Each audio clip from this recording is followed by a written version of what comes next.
Hello and welcome dear student, मैं Kunal Nandwana Kota mentor foundation में आपका स्वागत करता हूं। बच्चों, आज हम शुरू करने जा रहे हैं केमिस्ट्री का एक amazing chapter acid base and salt. ये चैप्टर आपके बोर्ड एग्जाम में बहुत इंपॉर्टेंस रखता है और बोर्ड एग्जाम के बाद भी 11th क्लास 12th क्लास में भी बहुत इंपॉर्टेंस ये चैप्टर रखने वाला है।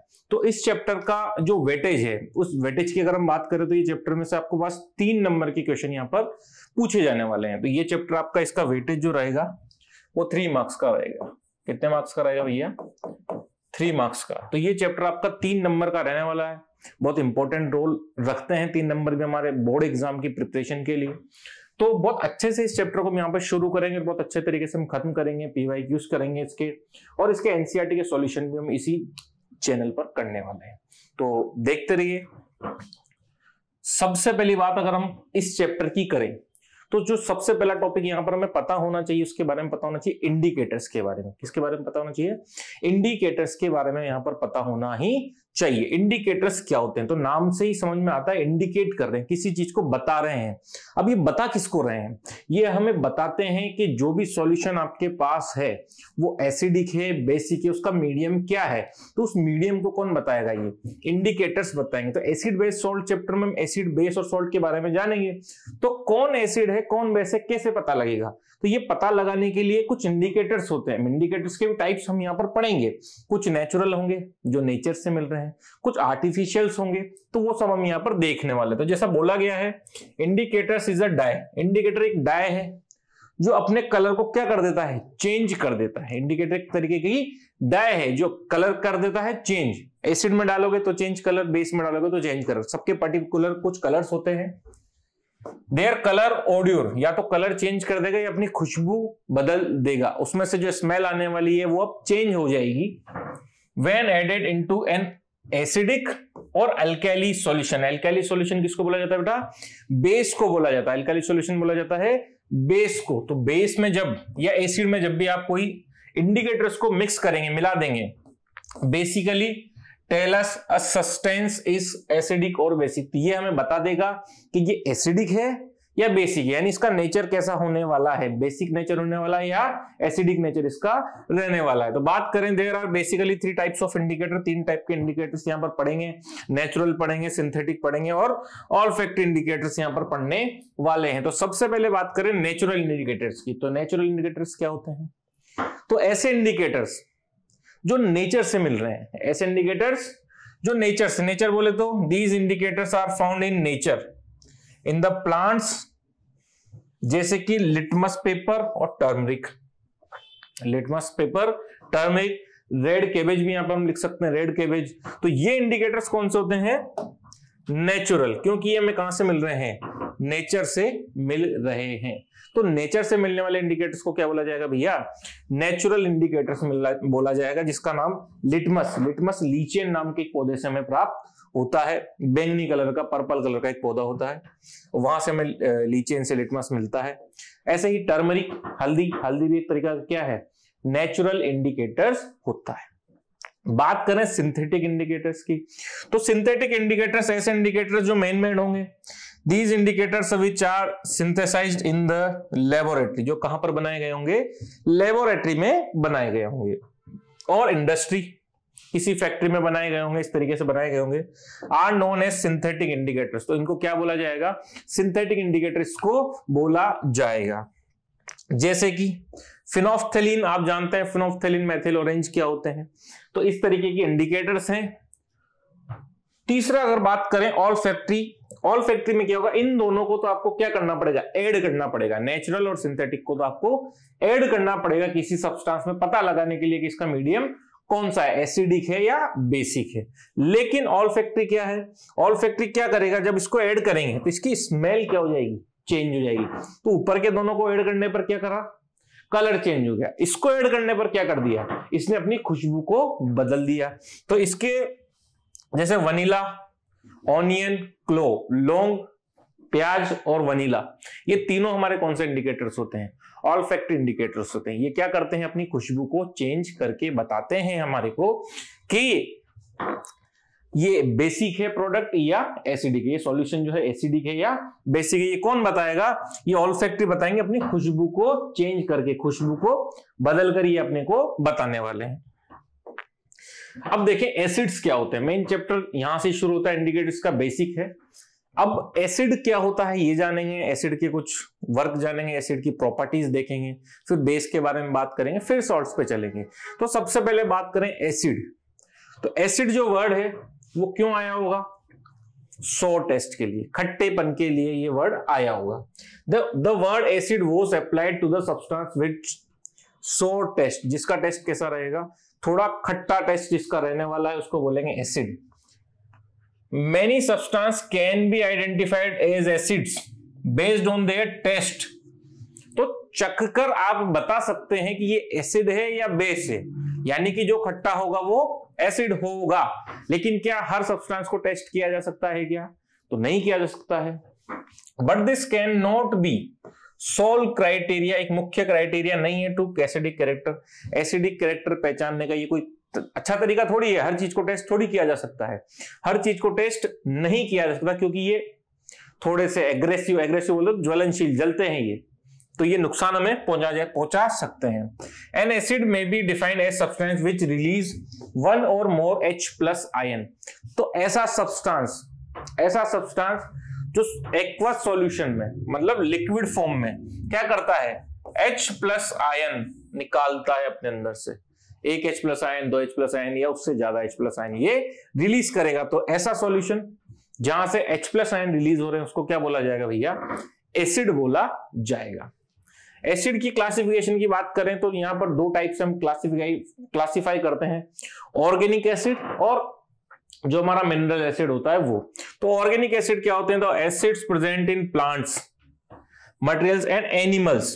तो प्लांट्स में या एनिमल में प्रेजेंट होने वाले प्रोडक्ट या एसिड, उनको क्या बोला जाएगा? ऑर्गेनिक एसिड बोला जाता है। नेक्स्ट, और जो है the acids present in plants, materials and animals called organic. और सम ऑर्गेनिक एसिड्स में एग्जांपल दिए गए एसिटिक एसिड का, ये भी ऑर्गेनिक है। लैक्टिक एसिड ये भी ऑर्गेनिक है, कैसे हैं भी बताएंगे आपको। सिट्रिक एसिड नेचुरल एसिड है, टार्ट्रिक एसिड नेचुरल एसिड है, ऑक्जेलिक एसिड नेचुरल एसिड है, और फॉर्मिक एसिड भी क्या है? नेचुरल एसिड्स हैं। तो नेचुरल एसिड ऐसे एसिड्स जो प्लांट्स या एनिमल से मिलते हैं वो नेचुरल एसिड्स। अब ये किस किस प्लांट से किस किस एनिमल से मिल रहे हैं वो हम यहां पर देखेंगे। देखो ऑर्गेनिक एसिड्स में एसिटिक एसिड सबसे पहला हमने नाम सुना। एसिटिक एसिड कहां से मिलता है? विनेगर से। विनेगर बोले तो सिरका, जो सबके किचन में मौजूद है, उसमें कौन सा एसिड है? Acetic acid. हमारे किचन के अंदर एसिटिक एसिड होता है, सिरका होता है, विनेगर होता है, तो उसमें कौन सा एसिड होगा? Acetic acid. वैसे ही बात करें सिट्रिक एसिड, सिट्रिक एसिड सबने टेस्ट किया होगा, सबने ऑरेंज खाया होगा, उसमें भी सिट्रिक एसिड होता है। सबने लेमन जूस, लेमन में क्या होता है? सिट्रस एसिड, सिट्रस एसिड, इसमें सिट्रिक एसिड मिलता है। लैक्टिक एसिड की बात करें तो लैक्टिक एसिड आपके घर में जो दही जमाया जाता है, दही, कर्ड के अंदर क्या होता है भैया? Lactic acid. कौन सा एसिड होगा? लैक्टिक एसिड यहां पर कर्ड के अंदर रहने वाला है। Tartaric acid, tartaric acid tamarind में और ग्रेप्स में। तो टैमरिंड और ग्रेप्स क्या? टैमरिंड मतलब इमली, ग्रेप्स मतलब अंगूर। तो इनके अंदर जो खटास होती है, खट्टापन होता है, वो कौन से एसिड की वजह से होता है? टार्ट्रिक एसिड की वजह से होता है। नेक्स्ट बात करें ऑक्जेलिक एसिड। अब ऑक्जेलिक एसिड कहां पर मिलता है आपके घर में? टोमेटो में, टमाटर में। तो ये जनरल चीजें हैं, नेचुरल चीजें हैं, और ये सब प्लांट्स के बारे में बात चल रही है। यहां पर ये एनिमल से मिलता है, दूध हमें एनिमल से मिलता है, तो कर्ड भी उससे बनेगा। नेक्स्ट बात करें फॉर्मिक एसिड की, जिसको मेथेनिक एसिड भी बोलते हैं, तो वो कहां से हमें मिल रहा है? एंट स्टिंग। तो कोई जो चींटी काट जाती है, लाल चींटी जो हमें काट जाती है, तो वहां पर जो है एक जलन होने लगती है, किसकी वजह से? फॉर्मिक एसिड की वजह से। या फिर नेटल लीफ, नेटल लिखा हुआ, नेटल लीफ होता है। नेटल लीफ एक तरीके का एक पौधा होता है जिसके अंदर कुछ सुइयां जैसी स्टिंग्स होती है, और वो स्टिंग्स क्या करती है? एसिड हमारे अंदर डाल देती है, जिसको बोलते हैं फॉर्मिक एसिड। तो ये नेटल लीफ के बारे में भी यहां पर बताया गया। तो प्लांट से या एनिमल से मिलने वाले एसिड्स को क्या बोला जाएगा? नेचुरल एसिड बोला जाएगा। नेक्स्ट अगर हम बात करें मिनरल्स एसिड की, किसकी बात करें, मिनरल्स एसिड की। अब एसिड है, नेचर से मिल रहा है, हालांकि मिल ये भी नेचर से रहा है, लेकिन ये मिनरल्स में। The acid prepared from the minerals of the earth, earth के मिनरल से मिलने वाला एसिड कौन सा एसिड कहलाएगा भैया, मिनरल्स एसिड कहलाएगा। These are man made acid, ये मैन मेड होते हैं, इसको इंसान बनाएगा लेबोरेटरी में कहीं पर। देखो HCl hydrochloric acid, sulphuric acid, nitric acid, carbonic acids, जो वीक एसिड्स यहां पर गिवन है, दिए गए हैं। आगे बात करें कंसंट्रेटेड एसिड। कंसंट्रेटेड एसिड क्या होते हैं, ऐसे एसिड जिनमें कम से कम पानी हो, प्योरेस्ट फॉर्म ऑफ एसिड इसको बोल सकते हैं, कम से कम पानी। A concentrated acid which contain minimum possible amount of water in it, कम से कम पानी होना चाहिए, ज्यादा पानी नहीं हो, कम से कम पानी जिसमें होगा तो उस एसिड को क्या बोला जाएगा, concentrated acid. Concentrations of acid is decrease by adding more water, जैसे जैसे इसमें ज्यादा पानी डालते जाएंगे इसमें कंसंट्रेशन पानी की कम, मतलब एसिड की कंसंट्रेशन कम होती जाएगी। तो पानी की लेवल बढ़ाओगे तो एसिड की कंसंट्रेशन कम हो जाएगी। डाइल्यूट एसिड की अगर हम बात करें, डाइल्यूट एसिड ऐसा एसिड जिसमें ज्यादा से ज्यादा पानी मिलाया गया हो, तो which contain much more water in it, ज्यादा से ज्यादा पानी अगर मिला हुआ है तो उस एसिड को क्या बोला जाएगा, डाइल्यूट एसिड बोला जाएगा। और डाइल्यूट एसिड कैसे बनता है, तो कंसंट्रेशन एसिड में अगर आप पानी मिला दो तो डाइल्यूट एसिड बन जाता है। तो कंसंट्रेटेड में अगर आपने पानी मिला दिया तो क्या बन गया, डाइल्यूट एसिड बन गया। नेक्स्ट अगर हम बात करें तो केमिकल प्रॉपर्टीज, अब यहां पे मैंने बताया था आपको चैप्टर स्टार्टिंग में कि हम इसकी केमिकल प्रॉपर्टीज एसिड की भी पढ़ेंगे, फिर बेस की भी पढ़ेंगे, सॉल्ट्स की भी पढ़ेंगे, सारी चीजें हम यहां पर कवर करने वाले हैं। तो पहली बात आती है, पहली chemical property reaction with metal. तो जब भी कभी एसिड की रिएक्शन मेटल से करवाई जाएगी, किसी भी एसिड की रिएक्शन मेटल से करा दो, Na एक मेटल है, HCl एक एसिड है, Na एक मेटल है, HCl एक एसिड है, और रिएक्शन जब कराई जाएगी तो क्या बन जाएगा, NaCl बन जाएगा, H2 रिलीज हो जाएगा। H2 रिलीज हुआ, 2 कर दिया इधर, H2 हो गए, Cl 2 हो गए, इधर 2 कर दो, इधर भी 2 कर दो, रिएक्शन बैलेंस भी हो गई। तो जब भी कभी मेटल को एसिड से मिलाया जाए तो क्या बना, सॉल्ट बना, क्या बना भैया, सॉल्ट बना, और क्या बन गया, हाइड्रोजन गैस बन गई। तो सॉल्ट बनेगा और हाइड्रोजन गैस क्या हो जाएगी, रिलीज हो जाएगी। तो जब भी कभी मेटल की रिएक्शन एसिड के साथ कराई जाएगी तो क्या फॉर्मेशन हुआ, सॉल्ट प्लस हाइड्रोजन, यही यहां पर लिखा हुआ है।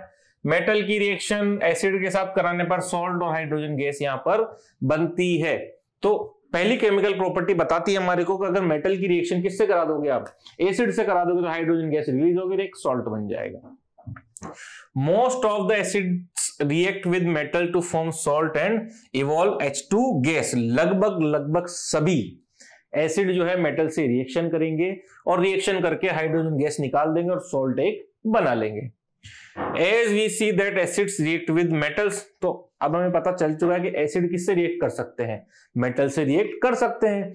तो एसिड को मेटल के साथ रखा जाएगा क्या, नहीं रखा जाएगा। तो इसी वजह से टू फॉर्म पॉइजनस सॉल्ट, क्योंकि सॉल्ट जो है पॉइजनस बन सकता है, इसकी वजह से therefore we do not keep curd और या कोई भी खट्टी ईटेबल चीजें, खाने योग्य किसी भी पदार्थ को जो है कॉपर या ब्रास में नहीं रखा जाता है। बोर्ड में कई बार पूछा गया है कि बताओ नींबू या नींबू के पानी को कॉपर के जग में क्यों नहीं रखा जाता है, ये कई बार पूछ लिया क्वेश्चन।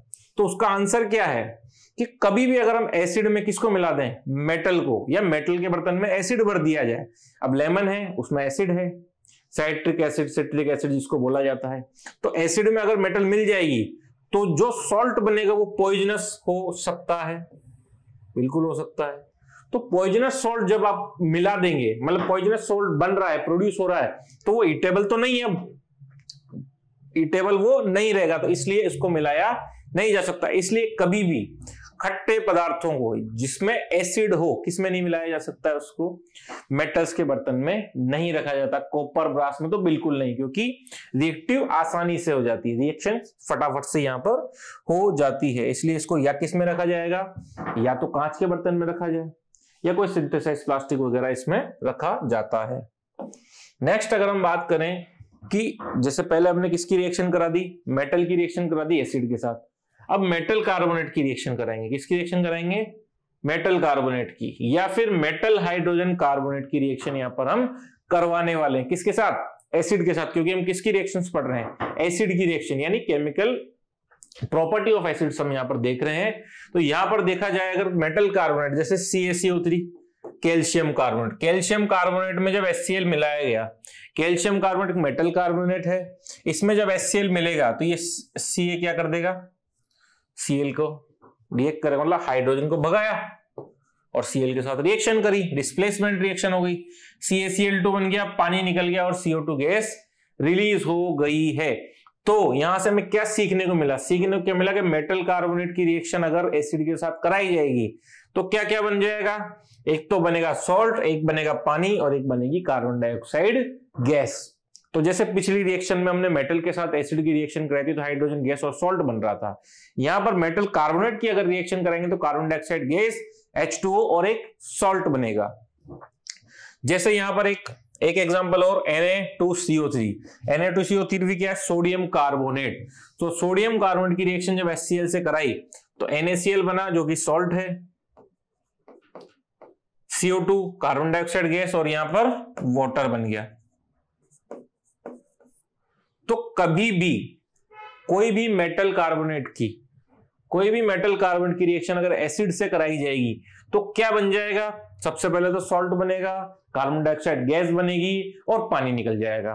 तो यहां पर ये रिएक्शन, यहां पर शायद इसकी मेटल हाइड्रोजन कार्बोनेट की रिएक्शन नहीं है, हम लिख लेते हैं NaHCO3, इसकी रिएक्शन करा दो HCl के साथ। इसकी रिएक्शन जब हम HCl के साथ कराएंगे, ये कौन हो गया? Metal hydrogen carbonate. इसकी रिएक्शन जब हम HCl के साथ करा देंगे तो क्या बन जाएगा भैया? वापस से वही NaCl बन जाएगा, H2O बन जाएगा और CO2 बन जाएगा। इस तरीके से रिएक्शन यहां पर बनने वाली है, बैलेंस भी है रिएक्शन पहले से। तो मेटल कार्बोनेट लो या चाहे मेटल हाइड्रोजन कार्बोनेट लो, किसी की भी रिएक्शन एसिड के साथ कराने पर सॉल्ट बनेगा, CO2 बनेगा, H2O बनेगा, सॉल्ट बनेगा, कार्बन डाइऑक्साइड गैस बनेगी और पानी निकल जाएगा। तो ये रिएक्शन यहां पर होने वाली है। तो हमने 3 रिएक्शन यहां पर देख ली, मेटल की रिएक्शन एसिड के साथ, मेटल कार्बोनेट की रिएक्शन एसिड के साथ और मेटल हाइड्रोजन कार्बोनेट की रिएक्शन एसिड के साथ यहां पर देखने को मिली। तो पीछे वाली दोनों रिएक्शन में हमने क्या सीखा? हमने देखा कि एक तो सॉल्ट बनेगा, CO2 बनेगा और H2O गैस यहां से रिलीज हो जाएगी। नेक्स्ट बात करें अगर हम, तो जो ज्ञान की बात है, ज्ञान की बात क्या आई कि पिछली रिएक्शन में CO2 बना, CO2, पिछली रिएक्शन में क्या बन गया भैया? CO2। तो CO2 का टेस्ट कैसे करेंगे, पता कैसे चलाएंगे? तो when CO2 gas is pass through lime water, पहले चैप्टर में भी एक रिएक्शन आपको याद कराई गई है कि जब भी कभी CaOH होल ट्वाइस, जिसको बोलते हैं लाइम वाटर, जब भी कभी लाइम वाटर में क्या मिला दिया जाएगा? CO2 gas. क्या आपने ये देखा था कि दीवारों पर सफेदी करने के 2-3 दिन बाद चमक क्यों आ जाती है, या ज्यादा सफेद चमकदार क्यों हो जाती दीवारें? तो हमने वहां पर भी देखा था कि नेचर में जो CO2 है वो उससे रिएक्ट कर लेती है लाइम वाटर से, और रिएक्ट करके क्या हो जाती है? चमकीली बन जाती है, व्हाइट कलर की सब्सटेंस क्रिएट कर देती है, एक मिल्की कलर वहां पर प्रोड्यूस कर देती है। तो मिल्की फॉर्मेशन होती है, व्हाइट प्रेसिपिटेट बनता है CaCO3 का, कैल्शियम कार्बोनेट बन जाता है। CaCaOH होल ट्वाइस को अगर आप CO2 के साथ रिएक्ट करवाएंगे तो CaCO3 बनेगा और H2 वहां से रिलीज हो जाएगा, और ये जो है ये मिल्की कलर होगा, मिल्की बोले तो सफेद कलर होने वाला है। तो एक मिल्की सब्सटेंस यहां पर क्रिएट हो रहा है। तो पता कैसे लगाएंगे ये सर CO2 ही है? कि जब हमने ये रिएक्शन चलाई तो CaCO3 H2 तो बन गया, लेकिन है तो अभी भी उसी कंटेनर में, सेम कंटेनर में। तो अब पता कैसे चले कि ये CO2 गैस ही है? तो इसको चलने दो, थोड़ी देर और चलने दो CO2 को। CaCO3 के साथ जब CO2 और डाली जाएगी, देखो CaCO2 के साथ H2O के साथ यहां पर क्या मिला दिया जाए?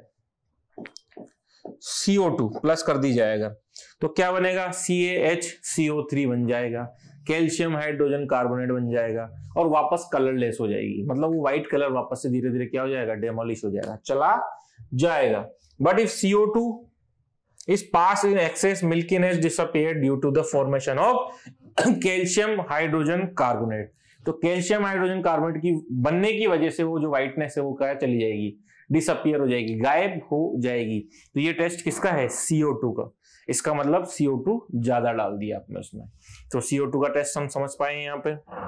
ज्ञान की बात है याद रखने के लिए। एक ज्ञान की बात और है, if someone is suffering from the problem of acidity after over eating, किसी ने ज्यादा खाना खा लिया और उसको एसिडिटी होने लग गई, घर में सभी के साथ ये समस्या हो सकती है, then it is recommended to take baking soda as remedy. तो क्या रिकमेंड किया जाएगा, क्या बेकिंग सोडा ले लीजिए। लेकिन क्यों, ये कभी किसी ने नहीं पूछा कि क्यों, तो उसको देखा जा सकता है क्योंकि बेकिंग सोडा क्या एक तरीके का बेस है। बेकिंग सोडा क्या है, एक बेस है, और बेस जब एसिड से रिएक्ट करेगा पेट के अंदर तो दोनों अपने इफेक्ट को क्या कर देंगे, खत्म कर देंगे, समाप्त कर देंगे। तो NaHCO3 जब भी कभी एसिड के साथ रिएक्शन करता है तो क्या बनाता है, सॉल्ट बनाता है। तो ये रिएक्शन में पिछले पेज पे हम पढ़ के आए हैं, इसलिए यहां पर इसका एग्जांपल गिवन है, ज्ञान की बात में दे दिया, और CO2 बना दिया, और क्या बना दिया, H2O बना दिया है। तो ये NaHCO3 था, सोडियम हाइड्रोजन कार्बोनेट, और इसको साथ HCl हमने यहाँ पे मिलाया और क्या बन गया, सोडियम क्लोराइड बन गया। तो यहाँ पर बेस क्या हो गया, खत्म हो गया, मतलब एसिड क्या हो गया, खत्म हो गया। एसिड का इफेक्ट क्या हो जाता है, यहाँ पर कम हो जाता है। ठीक है, तो ये न्यूट्रलाइज कर दिया क्योंकि बेसिक नेचर है इसका। और यहाँ पर देखेंगे carbon dioxide gas is used to extinguish fire. Carbon dioxide gas का और क्या यूज हो सकता है, तो आग बुझाने में काम किसका आता है, कार्बन डाइऑक्साइड। CO2 का काम किसमें आता है, आग बुझाने में। तो जो फायर एक्सटिंग्विशर्स जो लगे होते हैं उसके अंदर कौन सी गैस भरी होती है, CO2 गैस भरी होती है। It is because carbon dioxide does not support combustion को सपोर्ट नहीं करती है, आग लगाने को सपोर्ट नहीं करती, यानी आग नहीं जल सकती। किसकी प्रेजेंस में, CO2 की प्रेजेंस में आग नहीं लगाई जा सकती है। इसलिए जब भी कभी आग के ऊपर अगर CO2 को स्प्रेड कर दोगे, एक साथ प्रेशर से डाल देंगे, तो ऑक्सीजन से कनेक्शन खत्म हो जाएगा और आग क्या हो जाएगी, बुझ जाएगी, क्योंकि इसमें ऑक्सीजन की सप्लाई बंद हो गई, इसलिए आग बुझ गई। अब बात करें रिएक्शन विद मेटल ऑक्साइड, तो हमने तीन रिएक्शन वहां पढ़ के आए हैं। अब बात करें reaction with metal oxide. Metal oxide के साथ अगर रिएक्शन कराई जाए तो कोई भी मेटल ऑक्साइड आप लोगे, जैसे कॉपर ऑक्साइड आपने ले लिया, CaO भी आप ले सकते हो, और HCl के साथ कोई भी एसिड के साथ रिएक्शन कराई तो वापस से सोल्ट बना और वाटर बन गया। क्या बन गया, सोल्ट बना और वाटर बन गया। तो this reaction show basic nature of metal oxide. इसका मतलब क्योंकि सोल्ट और वाटर कहां बनता है, न्यूट्रलाइजेशन रिएक्शन में। न्यूट्रलाइजेशन रिएक्शन क्या, एसिड प्लस बेस और सोल्ट और वाटर बनेगा। तो यहां एसिड है, इसका मतलब CuO क्या है, एक बेस है, तभी तो सोल्ट और वाटर बना। सोल्ट और वाटर कब बनता है, जब एसिड और बेस मिलते हैं। हमें ये तो पता है कि HCl एसिड है, तो क्या ये बेस होगा क्या, यस।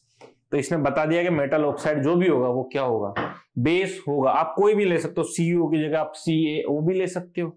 जब CaO लोगे तो यहाँ पे क्या बन जाएगा, CaCl2 बन जाएगा, और क्या बन जाएगा, H2 बाहर आ जाएगा। तो रिएक्शन सेम ही चलेगी, कोई भी मेटल ऑक्साइड आप ले सकते हैं, एसिड के साथ रिएक्शन करवाएंगे तो सोल्ट और वाटर बनेगा। और ये प्रूव भी करेगा कि कैल्शियम ऑक्साइड या कोई भी मेटल ऑक्साइड जो है बेसिक नेचर का होता है। आगे बात करें, ज्ञान की बात वापस से आती है। Acid are never stored in metal container, ये बात पहले भी आपको बताई गई है।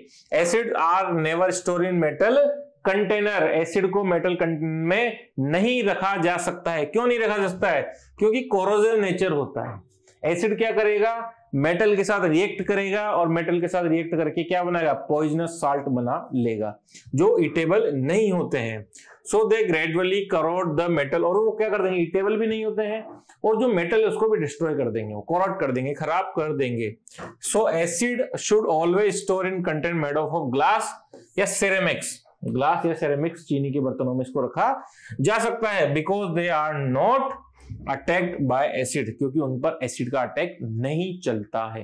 तो ये बात हमेशा ध्यान रखनी चाहिए कि एसिड को कभी भी मेटल कंटेनर में नहीं रखा जा सकता है। एसिड को मेटल कंटेनर में नहीं रखना चाहिए, क्योंकि ये क्या कर देता है, मेटल को कोरोड, खराब कर देता है। अब बात करेंगे, हमने बहुत सारे एसिड के नाम देखे स्टार्टिंग में, उन सब एसिड में ऐसी कौन सी बात है जिनको एसिड बनाती है, ऐसी कौन सी चीज जो कॉमन है कि हाँ इसको एसिड बोला जा सकता है।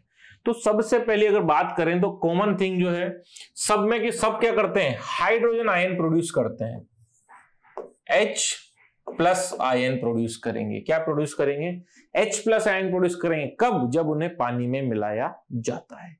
तो जब भी कभी किसी सब्सटेंस को पानी में मिलाया जाए और उसमें से कौन सा आयन निकले, hydrogen ion, H plus ion अगर वहां से निकलने लग जाए तो समझो वो क्या है, एसिड है। एसिड की पहली पहचान कि वो क्या करेगा, वो हाइड्रोजन आयन को रिलीज करेगा। ये हम पहले पढ़ चुके हैं लेकिन फिर एक बार हम वापस से पढ़ रहे हैं। Acidic behaviour of an acid solution is due to the presence of hydrogen ion in it.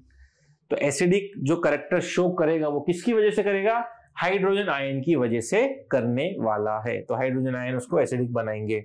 जैसे एग्जांपल्स दिया है, हाइड्रोक्लोरिक एसिड, देखो HCl दिया हुआ है, यहां लिख देते हैं दोबारा इसको, HCl है। जब इसको पानी में मिलाया जाएगा तो क्या बन जाएगा, H प्लस आयन अलग हो जाएगा और Cl माइनस आयन अलग बन जाएगा। कौन सी कंडीशन में, एक्वस कंडीशन में, विलेन अवस्था में। एक्वस कंडीशन में क्या कर देगा, H प्लस आयन अलग दे देगा और Cl माइनस अलग से निकलेगा। तो H प्लस आयन ही है जो उसको एसिडिक नेचर में दिखाता है, एसिडिक बनाता है। नेक्स्ट एसिटिक एसिड CH3COOH दिया हुआ है। CH3COOH को भी जब भी आप पानी में एक्वस सॉल्यूशन में जब डाला जाएगा तो देखो क्या निकला, CH3 COO माइनस अलग निकल गया और H प्लस अलग निकल गया। तो जहां जहां H प्लस निकल रहा है वहां वहां कौन है, एसिड ही होगा। तो एसिडिक एसिड ही है वो। CH3COOH कौन होता है, एसिडिक एसिड यहां पर होने वाला है। अगली बात H2SO4 सल्फ्यूरिक एसिड की अगर बात की जाए तो सल्फ्यूरिक एसिड भी सेम टू सेम ही करेगा, H2SO4। तो यहां से जब रिएक्शन चलेगी तो 2H प्लस निकलेंगे रिएक्शन, क्योंकि बैलेंस भी होती चल रही है, और SO4 माइनस आयन यहां से रिलीज हो जाएगा। तो इस तरीके से यहां से SO4 माइनस 2, सॉरी ये 2 इसीलिए SO4 माइनस 2 आयन यहां से रिलीज होगा। तो एक H प्लस भी निकला। तो अगर H प्लस निकल रहा है तो वो क्या होगा भैया, हमारा एसिड होगा, स्ट्रॉन्ग एसिड होगा। और जितने ज्यादा H प्लस की कंसंट्रेशन बढ़ती जाएगी उतना ही स्ट्रॉन्ग एसिड होता वो चला जाएगा। उसको नेक्स्ट स्लाइड में देखते हैं।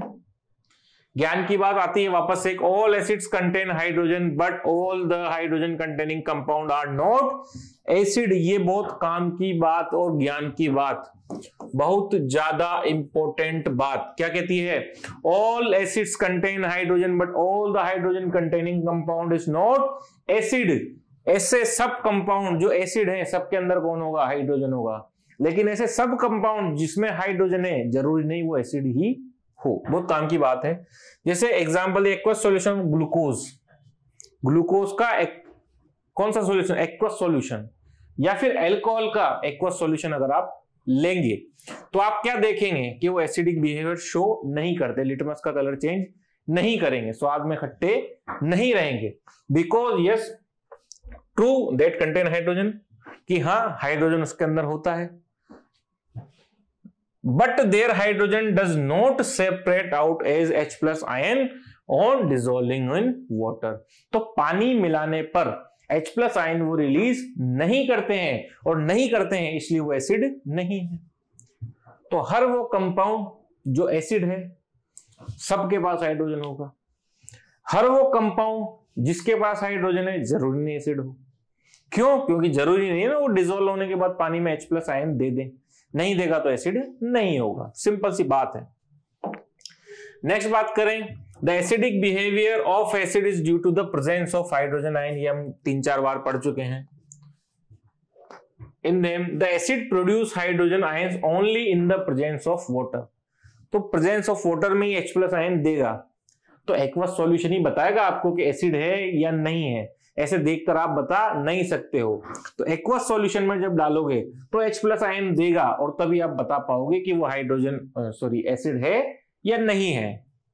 सो in the absence of water the substance will not form hydrogen ion and hence will not show its acidic behaviour. तो किसी भी प्रोडक्ट को पता लगाना है कि ये एसिड है या नहीं है तो उसको उसमें किसको में मिला दो, उसको पानी में डाल दो। जैसे ही पानी में डालोगे अगर H प्लस आयन शो कर रहा है तो एसिड है, और नहीं कर रहा है तो एसिड नहीं है, एसिडिक बिहेवियर उसका नहीं शो होगा। ठीक है, अब बात करते हैं हम बेसिस की। तो जैसे एसिड की सारी हमने बातें यहां पर खत्म की, ऐसे ही बात कर सकते हैं हम बेस की। किसकी बात करते हैं? बेस की बात यहां पर हम करते हैं। तो बेस क्या है? जैसे एसिड था, कैसे खट्टे पदार्थ एसिडिक होते हैं। फिर जब हम डीप में गए तो हमें पता लगा जो H+ आयन दे देते हैं सोल्यूबल होने के बाद, वो क्या है? बेस। तो जो H+ नहीं देंगे OH दे देंगे, जो OH- दे देंगे वो बेस हो जाएंगे। Chemical substance which turn red litmus to blue, जो लाल लिटमस को नीला कर दे वही बेस। सर एसिड क्या करेगा? तो एक अच्छी सी ट्रिक है, यहां पर लिख लो आप। अनिल एक नाम है, एक बहुत आसान सी ट्रिक है ये, जो हमें ये बताती है कि कौन एसिड होगा कौन बेस होगा। तो आसानी से बताएंगे, ए बोला तो एसिड, Na बोला तो नीला, और L बोला तो लाल। तो एसिड क्या करेगा? नीले लिटमस को क्या कर देगा? लाल कर देगा। एसिड क्या कर देगा? नीले लिटमस को लाल कर देगा। तो बेस क्या करेगा? लाल लिटमस को नीला कर देगा। बिल्कुल रेसिप्रोकल, उल्टा कर दो उसका। तो अनिल से हम पता लगा सकते हैं एसिड नीले को लाल करता है, तो बेस क्या करेगा? लाल को नीला कर देगा। तो हम बात कर रहे थे एंड हैविंग बिटर टेस्ट, कड़वा टेस्ट इसका यहां पर होने वाला है। एंड सोपी टू टच, टच करने पर ऐसा लगेगा कि आपने साबुन को टच कर लिया, थोड़ा चिकनाहट। Some common water soluble bases, कुछ एग्जांपल्स यहाँ पे जैसे NaOH दिया गया, sodium hydroxide, potassium hydroxide, calcium hydroxide, magnesium hydroxide, सभी से देखने पर पता लग रहा है कि जब डिसॉल्व होंगे तो OH- आयन क्या कर देंगे? रिलीज कर देंगे। और जो OH- आयन रिलीज कर सकता है वो क्या होता है? वो हमारा होता है बेस होता है।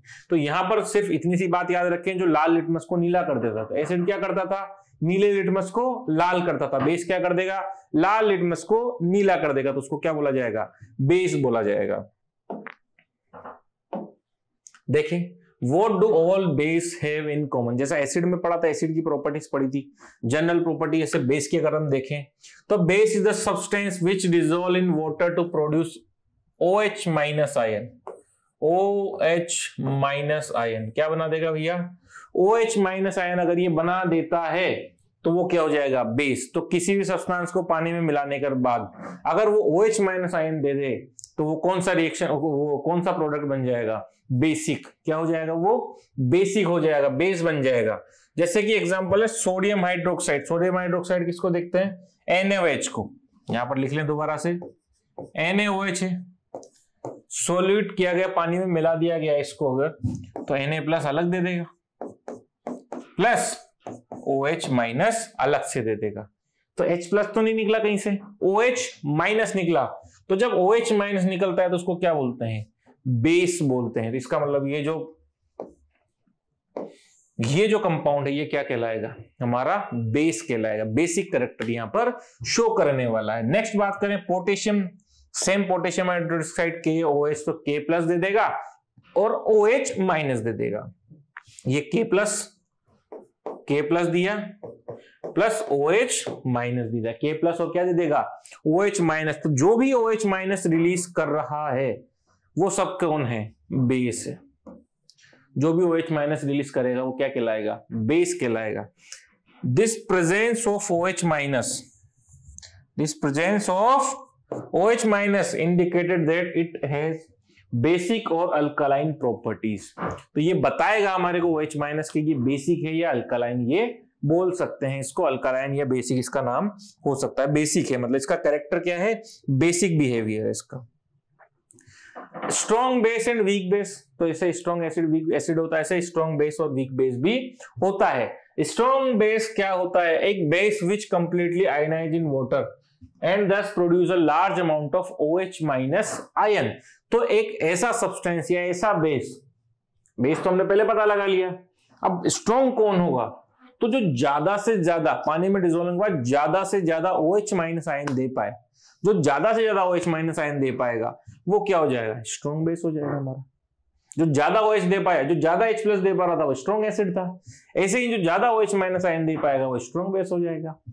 नेक्स्ट सोडियम हाइड्रोक्साइड, एग्जांपल दे रखा है अपने को, और potassium hydroxide are strong base because they completely ionize. जैसे हमने पिछले उसमें देखा कि कंप्लीटली आयोनाइज हो गए। देखो आप, Na+ अलग हो गया, OH- बिल्कुल अलग, K+ अलग हो गया, OH- बिल्कुल अलग यहां पर हो गया है। तो जो कंप्लीटली आयोनाइज्ड हो गए, OH- पूरी तरीके से दे दिया, वो क्या हो जाएंगे हमारे पास, वो हो जाएंगे स्ट्रॉन्ग बेस। वीक बेस क्या होता है, देखो, अब बेस विच पार्शली आयोनाइज्ड, पूरी तरीके से आयोनाइज नहीं हो पा रहे हैं, स्मॉल अमाउंट में OH- देते हैं, small amount of OH- ion, जो OH- बहुत कम मात्रा में रिलीज कर रहे हैं, वो क्या हो जाएंगे भैया, हमारे वीक बेस हो जाएंगे। जैसे अमोनियम हाइड्रोक्साइड हो गया, कैल्शियम हाइड्रोक्साइड हो गया, मैग्नीशियम हाइड्रोक्साइड हो गया, इस तरीके के जो हमारे प्रोडक्ट्स हैं, बेस हैं, वो कम मात्रा में, स्मॉल अमाउंट में OH- आयन रिलीज करते हैं। तो जो कम मात्रा में, कम बिल्कुल क्वांटिटी कम जिसकी हो जाए, स्मॉल अमाउंट जिसको बोलते हैं, तो वो OH- रिलीज होगा, तो उसको क्या बोलेंगे, वीक बेस बोला जाएगा। क्या बोला जाएगा, वीक बेस उसको बोला जाएगा। Physical property of basis, base की फिजिकल प्रॉपर्टी क्या हो सकती है, तो देखो ये हम पढ़ चुके हैं, बिटर इन टेस्ट, मतलब देख के इस तरीके से कैसे पता लगाया जा सकता है। तो बिटर इन टेस्ट, टेस्ट कैसा होगा, कड़वा होगा। सोपी टू टच, टच करने पर ऐसा लगेगा कि आपने किसी साबुन को छू लिया है। कंडक्ट इलेक्ट्रिसिटी इन सॉल्यूशन, जब ये लिक्विड फॉर्म में होगा, एक्वस सॉल्यूशन जब इसका बेस का बनाया जाएगा, तो इसके अंदर कौन रिलीज हो जाएगी, इलेक्ट्रिसिटी को कंडक्ट ये कर सकता है, यानी इसमें इलेक्ट्रिसिटी कंडक्ट हो जाती है। और लाल लिटमस को किस में चेंज कर देगा, ब्लू में, नीले कलर के लिटमस में ये चेंज कर देगा। तो इस तरीके से इसकी फिजिकल प्रॉपर्टी देखते हैं। केमिकल प्रॉपर्टी अगर बात करें, रिएक्शन विद मेटल, ज्यादा मेटल के साथ बेस रिएक्शन करता नहीं है। यस, ज्यादा मेटल के साथ नहीं करता है, लेकिन कुछ मेटल्स के साथ करता है। जैसे यहां पर दिया हुआ है Zn और NaOH। जब Zn NaOH के साथ, NaOH एक बेस है, स्ट्रॉन्ग बेस, Zn एक मेटल है, Zn एक मेटल है, जिंक। Zn कौन है, जिंक है, और NH कौन है, बेस। NaOH कौन है, बेस। बेस का नाम सोडियम हाइड्रोक्साइड।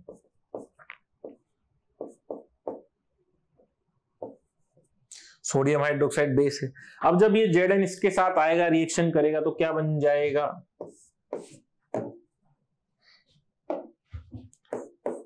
Na2ZnO2, ठीक है, और H2 गैस यहां से क्या हो जाएगी, रिलीज हो जाएगी। ये एक्सेप्शनल रिएक्शन है, लेकिन इंपॉर्टेंट है, एग्जाम में बहुत सारी बार पूछी जा चुकी है।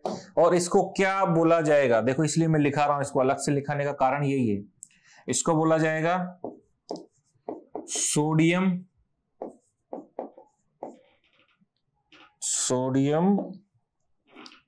जिंकेट। क्या बोला जाएगा, सोडियम जिंकेट का फॉर्मेशन बहुत सारी बार पूछ लिया जाता है। तो एक्सेप्शनल इसलिए पूछा जा सकता है। तो जनरली तो रिएक्शन नहीं करती, लेकिन हाँ रिएक्शन तो कर सकती है। तो मेटल जब भी बेस के साथ रिएक्शन करेगी, जब भी तो नहीं, कभी कभी करेगी, तो क्या बनाएगी, तो वो हमारा जो है सॉल्ट बनाएगी एक, और एक हाइड्रोजन गैस को रिलीज करेगी। लेकिन रिएक्शन तो हो रही है, इसलिए बेसिस को भी मेटल कंटेनर में नहीं रखते। बहुत इंपॉर्टेंट बात है, बेस को भी मेटल कंटेनर में नहीं रखना चाहिए। जनरली रिएक्शन नहीं होगी, लेकिन रिएक्शन होती तो है, ऐसा तो नहीं है, ये तो नहीं कह सकते रिएक्शन होगी ही नहीं, जनरली नहीं होगी, कम रिएक्शन का होती है, लेकिन कुछ इंपॉर्टेंट है, तो वो हमने यहां पर आपको बता दिया गया है।